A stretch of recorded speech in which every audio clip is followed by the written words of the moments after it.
6 months had passed since the first attack. The alien fleet still controlled the skies, but something had changed.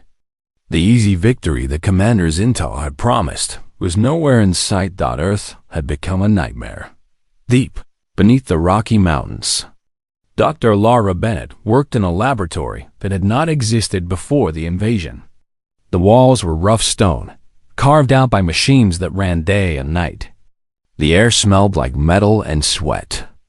Around her, dozens of scientists from every country worked on captured alien technology. "This is impossible," said a German engineer, staring at a piece of alien equipment. "Their power systems violate everything we know about physics." Laura smiled tiredly. "Then we need to learn new physics, quickly." They had captured their first alien device 3 months ago, when a damaged scout ship crashed in the Pacific. Every nation sent their best minds to study it. What they found amazed them. The alien technology was advanced, but it was also old. The same designs had been used for thousands of years without change. The aliens had stopped innovating long ago. They did not need to. Their technology worked, and no one challenged them. Humans were different. Within weeks, Laura's team understood the basic principles of alien propulsion. Within 2 months, they had improved the design. By the 6th month, they were building their own versions, faster and more efficient than the originals. How is this possible? Zintel demanded during a report to the council. "Our technology took centuries to develop. They are replicating it in months." High Arbiter Velkong frowned. "Perhaps your information was incorrect. Perhaps they are more advanced than we believed." "No," Zintel insisted. "They're not more advanced. They are different. They do not follow the normal path of development. They skip steps. They make intuitive leaps. It is as if innovation is in their nature." The council members exchanged uncomfortable glances. This was not supposed to happen. In space above Earth, Commander Daniel Webb led a small fleet of human ships. They were ugly things, built from salvaged materials and stolen technology. They could not match the alien warships in a direct fight. But Daniel was not interested in direct fights. "All units move into the asteroid field," he ordered. Silent running. His ship slipped between tumbling rocks, their engines barely glowing. The alien patrol passed overhead, sensors scanning for targets. They found nothing. "They're so confident in their technology," Daniel muttered. "They forget that hunting is about patience, not power." When the alien patrol separated, Daniel struck. His ships burst from the asteroids like wolves from a forest. The first alien vessel exploded before it could raise shields. The second tried to run, but found its path blocked. Lieutenant Katie Morgan led the attack on the second ship. She was 28 years old, with short red hair and eyes that never seemed to blink in combat. Her ship, a converted cargo hauler armed with captured alien weapons, dove straight at the enemy vessel. "She's going to collide," an alien officer reported in confusion. But at the last moment, Katie pulled up, dragging her ship along the enemy's hull. Her weapons fired at point-blank range, tearing through armor that was not designed for such close attacks. The alien ship broke apart. "All targets eliminated," Daniel reported. "Return to base." Back on Earth, the news spread quickly. Humans had won a battle in space. It was small, but it mattered. It proved that the enemy could be hurt. Sergeant Ryan Torres led the ground resistance in what remained of Los Angeles. His unit was a mix of soldiers from a dozen countries. Before the war, some of them had been enemies. Now they were brothers. "Contact, north side," a spotter reported. Ryan raised his weapon, a hybrid rifle that combined human and alien technology. The aliens were patrolling in their usual formation, confident and exposed. They had learned nothing from 6 months of fighting. "Wait for them to reach the marker," Ryan whispered. The aliens walked forward. They wore armor that could stop human bullets, but Ryan's weapons were not standard anymore. When the lead alien stepped on the marker, Ryan gave the signal. The street erupted. Explosions tore through the alien formation. Before they could react, human fighters appeared from every doorway and rooftop. The battle lasted 40 seconds. When it was over, 12 aliens lay dead. "Strip their gear," Ryan ordered. "We move in 5 minutes." One of the younger soldiers looked at the bodies. "They keep sending patrols. Why do they not learn?" Ryan picked up an alien rifle and checked its charge. "Because they have never fought anyone like us. Every other species they conquered gave up after a few battles. They do not understand what it means to fight humans." Commander Zintel received another report that night. 37 patrol units lost in ground operations. 12 ships destroyed in space. Supplies raided from 3 different outposts. "This cannot continue," his officer said quietly. Zintel stared at the holographic map of Earth. Red markers showed areas of human resistance. 6 months ago, there had been a handful. Now the map was covered in red. "They do not break," he said, more to himself than anyone else. "We destroy their cities, and they hide in the mountains. We bomb the mountains, and they dig underground. We block their communications, and they use runners. Every time we adapt, they adapt faster." He turned to face his officers. "We need reinforcements. The Council has already sent additional ships. Then send a message. Tell them we need more. Tell them." He paused, struggling with words he never thought he would say. "Tell them we underestimated these creatures. Tell them that Earth is not a primitive world. It is a death world, and its people are forged in fire. If we do not end this war soon, I fear we will not end it at all." Far away, in the cold halls of the Galactic Council, his message arrived. The leaders read it in silence. For the first time since the war began, they felt something unfamiliar. Fear. In her underground laboratory, Lavra Bennett finished her latest project. It was a ship engine, human-designed, but using alien power sources. Tests showed it was 30% faster than anything the enemy had.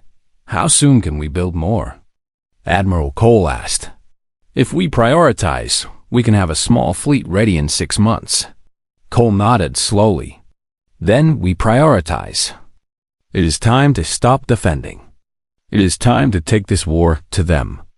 Outside, the sky was still full of enemy ships. But beneath the surface, humanity was building something new.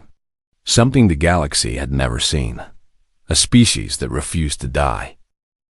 1 year had passed since the invasion.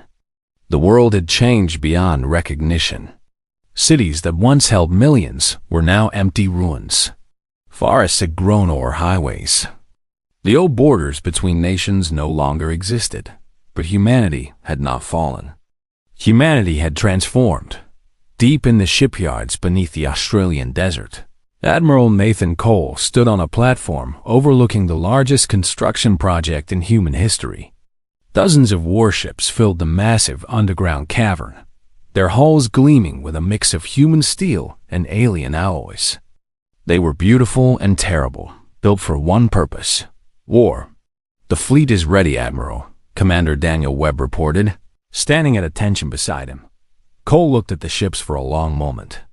1 year ago, we did not know these creatures existed. Now, we are about to take the fight to their doorstep. "Yes, sir." "Are the crews prepared?" Daniel nodded. "Every pilot has trained for this. Every soldier knows what is at stake. We have waited long enough." Cole turned to face him. "Then let us begin. Launch Operation Reckoning." The doors of the underground shipyard opened to the night sky. One by one, the human vessels rose from the earth like ghosts. They climbed through the atmosphere, past the orbital stations where alien ships still patrolled. The enemy saw them coming, but they were too late to stop them. Lieutenant Katie Morgan flew at the front of the attack formation. Her ship was faster now, sleeker, armed with weapons that even the aliens had never imagined. Beside her flew 200 other vessels, each one crewed by humans who had lost everything to this war. "All units, form up on my position," she ordered. "Target the enemy staging ground at the edge of the solar system. We hit them fast and hard. No mercy." The fleet jumped to faster-than-light speed, something humans had not been capable of just months ago. When they emerged, they found the alien staging ground exactly where intelligence said it would be. Hundreds of enemy ships floated in formation around a massive supply station. Commander Zintel was on that station when the alarms began. "What is happening?" he demanded. "Human ships, Commander. Hundreds of them. They are attacking." Zintel froze. This was not possible. The humans were supposed to be trapped on their planet, slowly dying under the blockade. How had they built a fleet without detection? "All ships, defensive formation," he ordered. "Launch fighters. Raise shields." But the humans did not attack the way he expected. Instead of forming lines and exchanging fire from a distance, they dove straight into the enemy formation. They flew between the larger ships, too close for heavy weapons to target them. They used the enemy's own vessels as shields. Katie Morgan led her squadron directly at an alien carrier 10 times the size of her ship. The carrier's guns tried to track her, but she was too fast, too unpredictable. She flew along the carrier's surface, her weapons tearing through sensor arrays and gun emplacements. "She is insane," an alien officer reported. "No," another replied quietly. "She is human." The battle lasted 4 hours. When it was over, the alien staging ground was destroyed. 63 human ships were lost, but they had taken nearly 200 enemy vessels with them. Commander Zintal escaped on a damaged transport. As he watched the wreckage of his fleet drift through space, he understood something that changed him forever. Humans were not primitives. They were predators. He recorded a final message to the Galactic Council before his transport lost power. His voice was calm, but his words carried weight. "We have made a terrible mistake. These creatures do not fight like any species we have encountered. They do not value self-preservation above victory. They fly into certain death if it means taking their enemy with them. They feel fear, but they use it as fuel. They are not soldiers. They are something else entirely." He paused, struggling to find the right words. "We thought we were hunting them. We were wrong. They were learning, adapting, waiting, and now they are coming for us. May the stars have mercy, because they will not." The transmission ended. Zintal's transport went dark. Back on Earth, the news of the victory spread across every remaining human settlement. For the first time in a year, people celebrated. They had proven that the enemy could not just be hurt. The enemy could be beaten. Admiral Cole addressed the survivors that night. His face appeared on screens in bunkers and caves and refugee camps around the world. "Today, we took our first step beyond Earth," he said. "Today, we reminded the galaxy what happens when you push humanity too far. But this is not the end. This is only the beginning." He held up a data tablet showing a map of alien space. "They have a council that rules over thousands of worlds. They decided to attack us because they were afraid of what we might become. Well, now they will see exactly what we can become.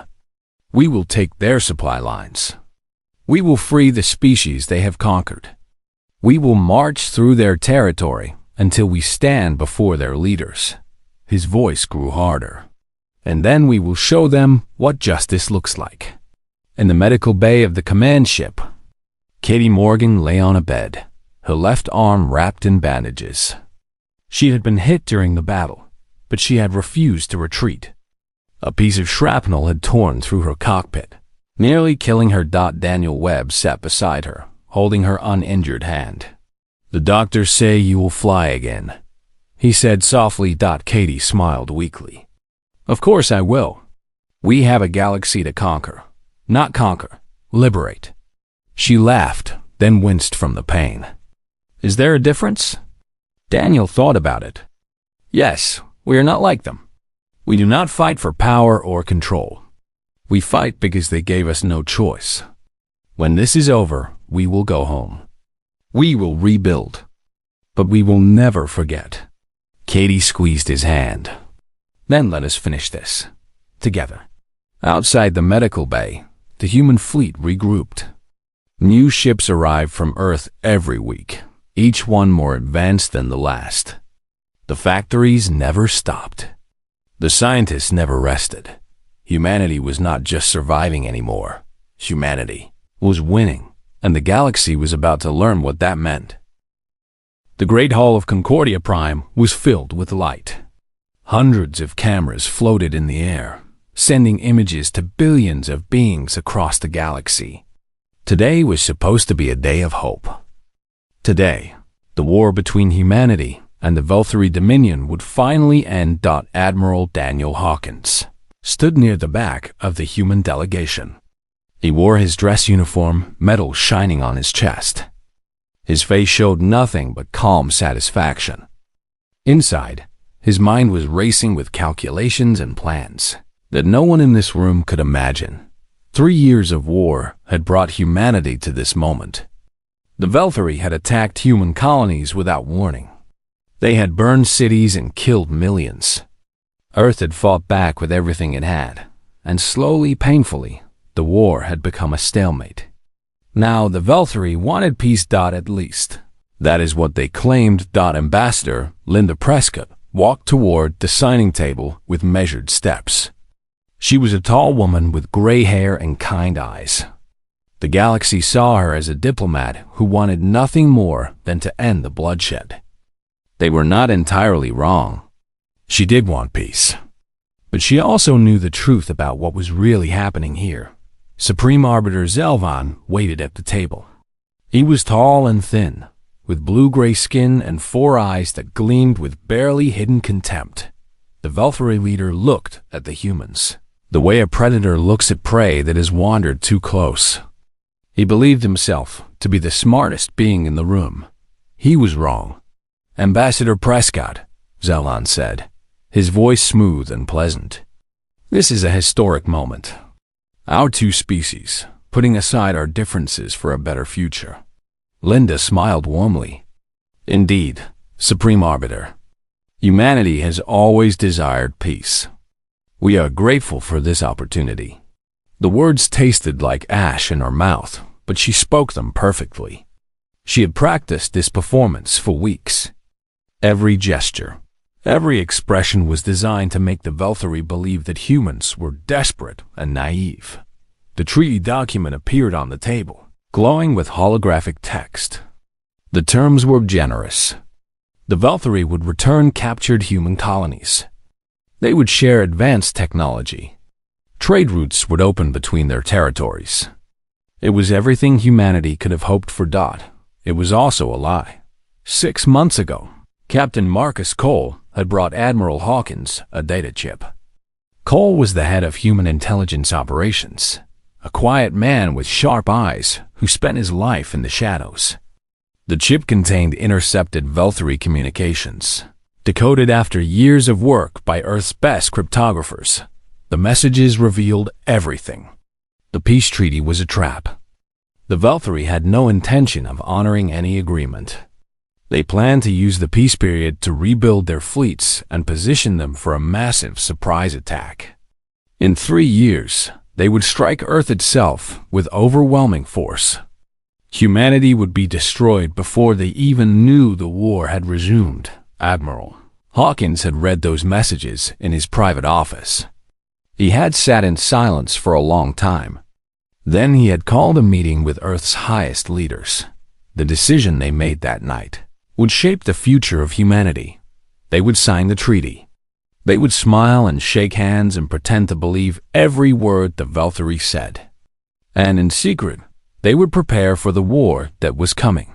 Now, Watching Linda Prescott reach for the signing device, Hawkins allowed himself a small moment of grim satisfaction. The Velthari thought they were so clever. They thought humans were simple creatures, easily fooled by promises and kind words. They had no idea that every word of their secret plans was known to Earth's leadership. Linda pressed her thumb to the device. The treaty was signed. Zelvan made a great show of signing as well. "A new era begins," he announced to the cameras. "Let this mark the end of conflict between our peoples." Applause filled the hall. Human and Velthari delegates shook hands. Drinks were poured and toasts were made. Everyone smiled. Admiral Hawkins smiled too. But his mind was elsewhere. He was thinking about the 300 hidden shipyards that were already working around the clock. He was thinking about the secret research facilities developing new weapons. He was thinking about the millions of soldiers who would soon begin training for a battle that the enemy believed would never come. The Velthari had made a mistake that many species made when dealing with humans. They had confused kindness for weakness. They had looked at humanity's desire for peace and seen easy victims. They did not understand that humans could be patient. They did not understand that humans could plan. They did not understand that humans had learned long ago how to smile at their enemies while preparing for war. After the ceremony, Linda found a quiet moment with Admiral Hawkins. They stood by a window, looking out at the stars. "It is done," she said quietly. Hawkins nodded. "The real work begins now." 3 years. That is how long we have before they attack. Will it be enough time? It will have to be. Hawkins turned to look at her. "We cannot fail, Linda. If they succeed, humanity ends. Everything we are, everything we might become, gone." Linda was silent for a moment. "Do you ever wonder if we should have just exposed them? Shown the galaxy what they planned?" "I considered it," Hawkins admitted. "But the other species would not believe us. The Velthari are respected. We are newcomers. They would call it human lies, human paranoia. And the Velthari would simply change their plans and attack sooner, before we were ready. So we play their game." "We play their game," Hawkins agreed. "We let them think they are winning. We let them believe we are weak and grateful and foolish. And when they come for us, we will be ready." Outside the window, a Velthari warship passed by. Its weapons were pointed away from the station, a symbol of the new peace. Hawkins watched it go. Somewhere out there, in the darkness between stars, humanity was building its secret army. Ships were being constructed in hidden places. Scientists were developing weapons the Velthari could not imagine. Soldiers were training for battles that existed only in classified files. The peace treaty was a ruse. And humanity had known it from the beginning. Now the real game had started. The Velthari believed they were hunters, patiently waiting for the perfect moment to strike. They did not realize that they were not the only ones who could wait. They did not realize that the prey they had chosen was not prey at all.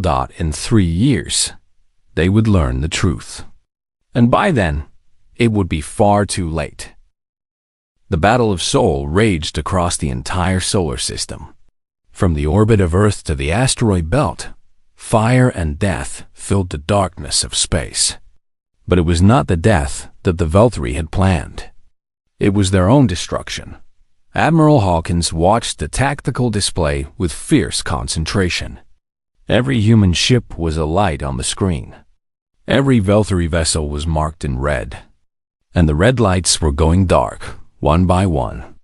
"Enemy fleet down to 60% strength," an officer reported. "They are trying to regroup near Mars." "Don't give them time," Hawkins ordered. "Third Fleet, move to cut off their retreat. Fifth Fleet, continue the attack on their main formation. I want constant pressure." Across the battlefield, human commanders executed his orders with deadly efficiency. They had spent 3 years studying Velthari tactics. They knew every move the enemy would make before they made it. And they had developed counters for everything. Ryan Carter dove his ship through a wall of enemy fire. His shields held strong, powered by technology the Valkyrie did not understand. Around him, his squadron moved like a single creature, perfectly coordinated after months of intense training. "Target the flagship's engines," he called out. "If we can stop it from running, we can capture their leader." His squadron launched a wave of missiles. The shield breakers hit first, opening a brief window in the Valkyrie defenses. Then the heavy warheads followed, slamming into the rear of the Eternal Dominion. The great ship shuddered and slowed, smoke pouring from its damaged engines. On the bridge of the flagship, Zelvan watched his fleet die. His admirals screamed orders that no one could follow. His officers ran from station to station, trying to control damage that spread faster than they could repair. The proud warship was becoming a tomb. How? Zelvan demanded. How did they know? How did they prepare so completely? No one could answer him. The Valkyrie had believed their own lies for so long that the truth was impossible to accept. They had called humans primitive. They had mocked human technology and human tactics. Now, those primitive humans were destroying the greatest fleet the Dominion had ever assembled.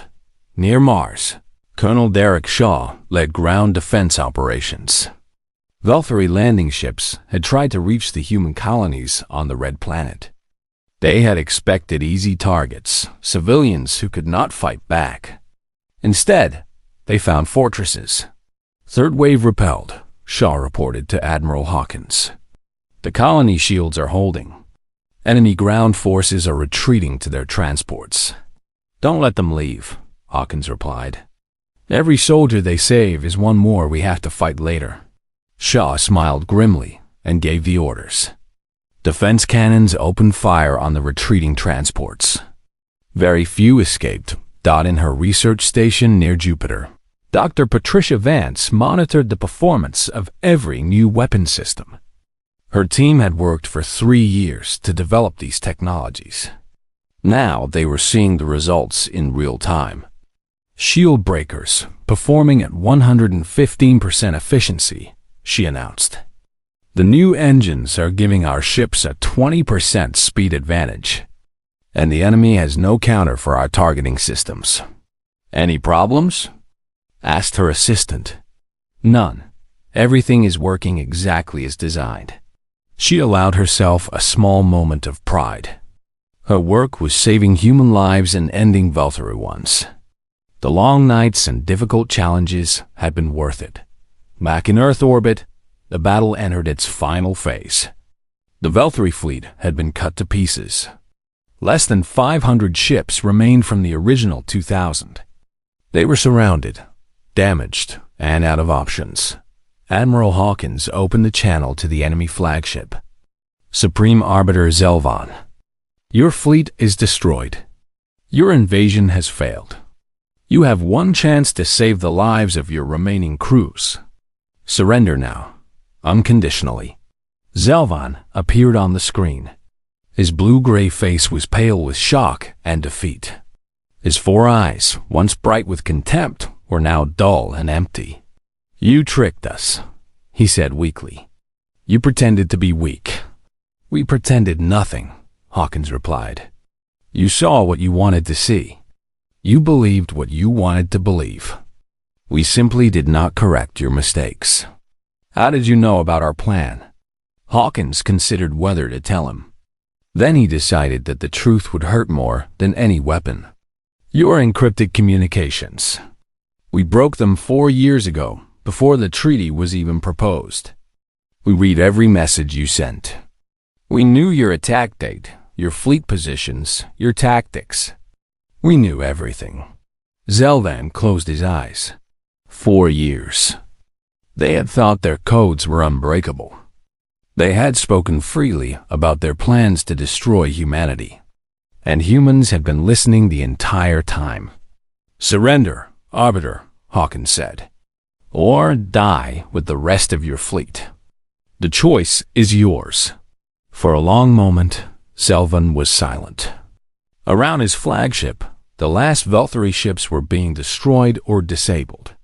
His dreams of conquest had turned to ash. His great invasion was a complete failure. "We surrender," he finally said. "What are your terms?" "Unconditional," Hawkins repeated. "You will power down all weapons and shields. You will submit to human authority. You will answer for your crimes. There will be no negotiation." Zelvan lowered his head. "Agreed." The order went out to the surviving Valkyrie ships. One by one, they powered down their weapons.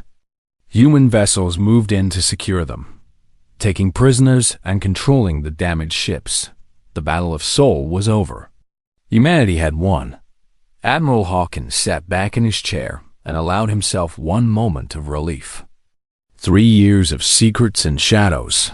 3 years of living with the weight of humanity's survival on his shoulders.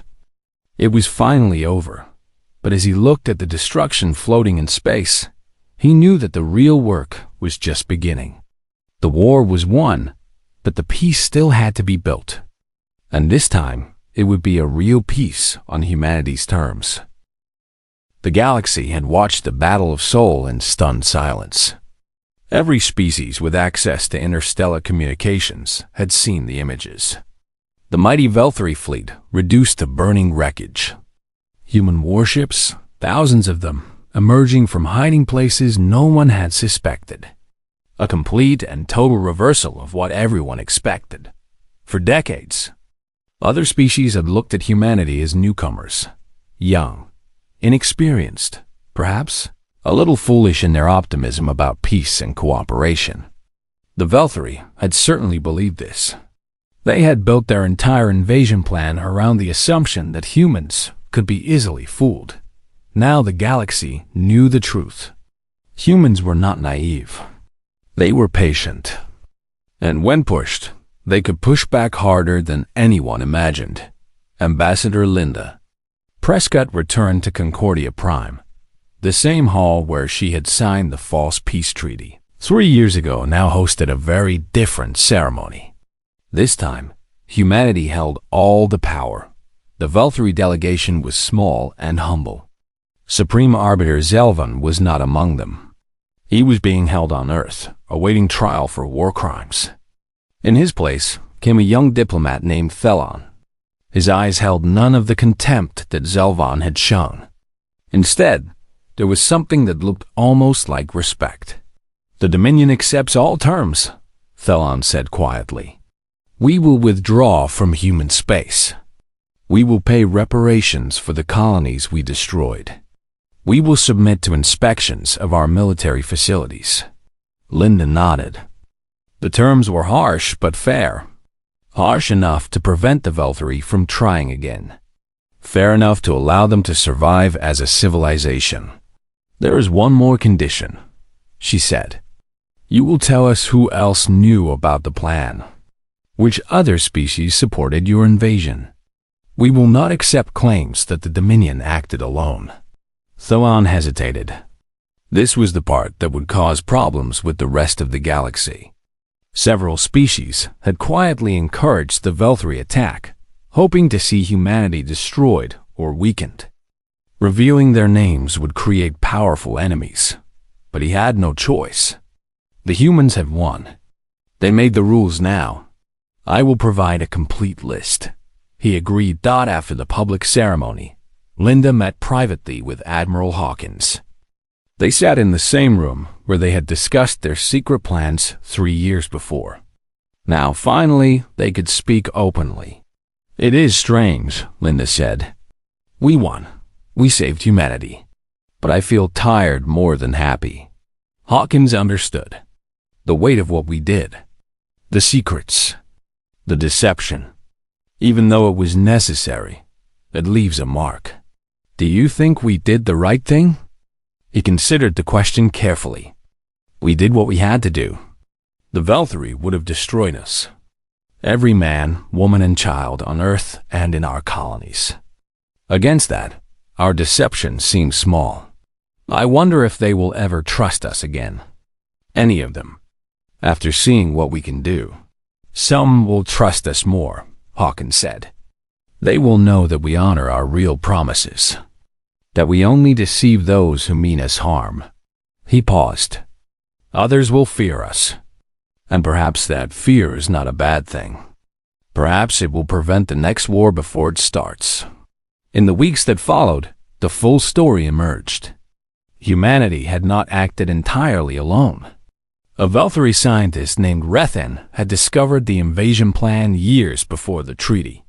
Horrified by what his people planned, he had secretly contacted human intelligence. He had provided the encryption keys that allowed Commander Cole to decode Velthari communications. Without Rethan, humanity would have been caught completely unprepared. The invasion would have succeeded. Billions would have died. Now, Rethan was given a new home on Earth. He lived in a quiet house near the ocean, protected by human security forces. He had betrayed his own species to save another. Some called him a traitor. Others called him a hero. He called himself simply tired. I could not watch them murder an entire civilization, he told reporters. The humans had done nothing to deserve extinction. They wanted peace. Real peace. And my people planned to answer that desire with genocide. I had to act. His story spread across the galaxy. It became a symbol of something important. Even in the darkest times, individuals could choose to do what was right. Loyalty to species was not more important than loyalty to basic morality. The new treaty was signed with proper ceremonies and genuine intentions. This time, there were real enforcement mechanisms. Inspection teams, military observers, economic penalties for violations. Humanity had learned that trust must be verified. 1 month after the treaty, Linda Prescott addressed the Galactic Assembly. Representatives from every known species watched as she spoke. 3 years ago, we signed a peace treaty in good faith. We wanted that peace to be real. We hoped that we could build something better with the Velthari Dominion. But we also knew that they planned to betray us. We knew that they saw our desire for peace as weakness.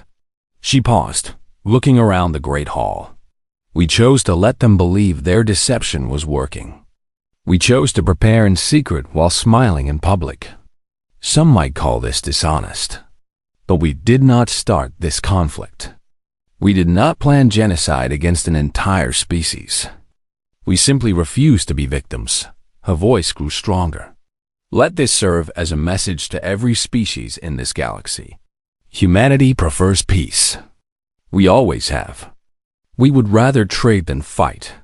We would rather talk than shoot. But never, ever mistake our desire for peace as weakness. She thought of Admiral Hawkins, who had carried the secret for 3 years. Of Commander Cole, who had lived in shadows. Of Dr. Vance and Colonel Shaw and Ryan Carter and thousands of others who had worked in silence to save their species. We knew your intentions from the beginning, she said to the galaxy. And we let you believe your deception was working. We prepared. We waited. And when you came for us, we were ready. The hall was completely silent. Remember this, Linda concluded. Humans are not prey. We never were. And any species that forgets this lesson will learn it the same way the Velthari did. She stepped away from the podium. No applause followed. The representatives simply sat in thoughtful silence, reconsidering everything they thought they knew about the young species called humanity. In his house by the ocean. Rethan watched the speech on his screen. He smiled slightly. He had made the right choice. The species he had helped save was worthy of that help. On Earth, Admiral Hawkins watched with his grandchildren. The war was over. The secrets were revealed. Humanity was safe, at least for now. Grandfather, his youngest granddaughter asked, were you scared when the bad aliens came? Hawkins picked her up and held her close. A little, he admitted. But I knew we were ready. Sometimes the best way to win is to let your enemy think they have already won. She did not fully understand. She was too young. But one day, she would read the history books. She would learn about the false treaty and the hidden fleet and the battle that saved humanity. And she would understand that her grandfather had been one of the people who made sure she was born into a free galaxy. The sun set over the ocean. Somewhere among the stars, Valkyrie ships were returning to their homeworld in defeat. Human patrols watched the borders, alert and ready. And across the galaxy, other species quietly reviewed their own plans regarding humanity. Most of those plans were quickly abandoned. The lesson of the Valkyrie had been clear enough. Underestimate humans at your own peril. They remembered everything. They forgave nothing. And they were very, very good at waiting.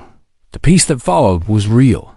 Not because everyone trusted each other, but because everyone finally understood the cost of breaking that trust. And that, perhaps, was the most human lesson of all.